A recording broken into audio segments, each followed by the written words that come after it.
Hi and welcome back to the course. Now I've talked about organization theory and what a theory is. Now it's time to start looking at some basic framework of how we can understand organizations. In this session, I will present some really basic analytical features of organizations. And I will present these in a framework which you when you're learning about the four theories on organizations, you can integrate them. In the first session, I defined an organization using Scott's definition. I define it as social structures created by individuals to support the collaborative pursuit of specified goals. A very simple way to illustrate this definition is to draw a diagram like this. As you remember from the previous session, theorizing about organizations requires some abstraction from the details of everyday life. We need to simplify a complex reality. In a diagram, an organization is represented as a circle with a clear boundary that separates it from its environment.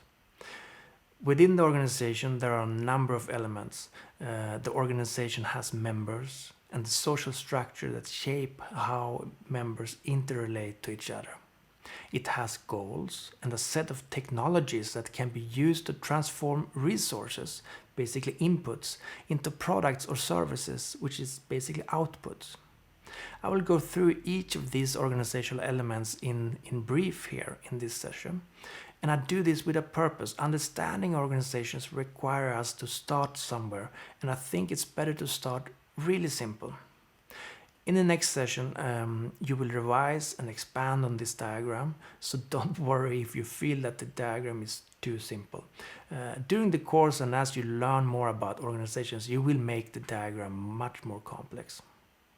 So the first feature is related to organizational members. Organizations are social constructs and they don't exist independent of individuals or participants. Employees, stakeholders, owners, sometimes even customers.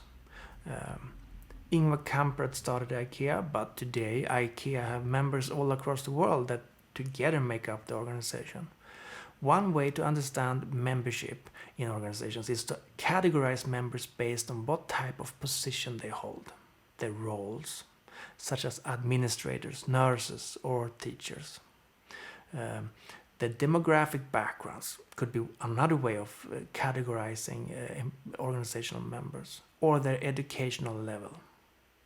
Think about a typical real estate agency. What type of members do they typically include?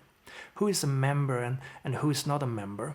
In some organizations, it's easier to identify who is a member than in other organizations. For instance, I'm working as a lecturer at both Uppsala University and Gävle Högskola, but my research is partly funded by Handelsbanken. Does this mean that I'm a member of Handelsbanken? I certainly don't conceive myself as a member of Handelsbanken. The second feature is related to the social structure of organizations.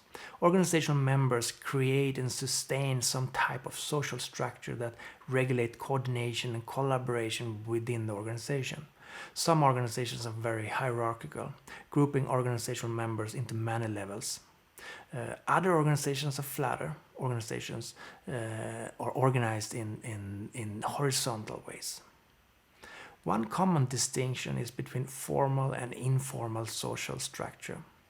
While the formal structure usually refers to the intended and decided structure, like rules and decisions, sometimes such rules are represented by an organizational chart. You have probably seen them in various websites, right? You will study formal social structure when you study bureaucracy and decision making. The informal social structure is often conceived as much more dynamic and unplanned. You will study informal social structure when you learn about culture and institutions. The third feature is related to organizational goals. Work inside organizations is directed by organizational goals. Some goals might be decided, others might be more emerging. Still other goals might be supported by culture or institutions. Goals might change. One organization might start out having one goal, but over time change their goal as new organizational members come and go. Some organizations might have clearly defined goals, but probably in most cases organizations have multiple coexisting goals, sometimes even conflicting goals. One common way in which goals are organized in an organization is through hierarchies. The organization might have one goal at the top of the organization, covering all the organization, and then which is broken down into different sub goals for different departments. The next feature is related to organizational technology, and I know that technology is a somewhat confusing term. Typically, it refers to tools which the organization have to transform the inputs or the resources, such as money, into outputs, the products or services. It can be machines or factory lines, a computer, or sometimes it can be the knowledge which organizational members have acquired over the time. In schools, technology can be lesson plans, curriculum, courses or specific knowledge held by teachers in the particular school. The last feature in the diagram is what is outside the organization, the environment. Organizations are often dependent on its environment. For instance, most organizations are to some extent dependent on governments. It might be about regular laws of this particular country. It might be about taxes or specific competition laws within this country. Organizations are also dependent on their environment for technology. Very few organizations develops all of its technology themselves. IKEA don't produce all of their products themselves. They have a wide range of suppliers which they are dependent on.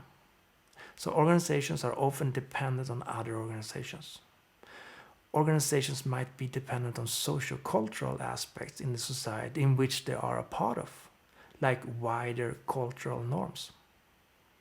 The diagram presented here provides a simple illustration, a map for how you can start to theorize about organizations. It provides you with a few central features that what we have defined to be an organization.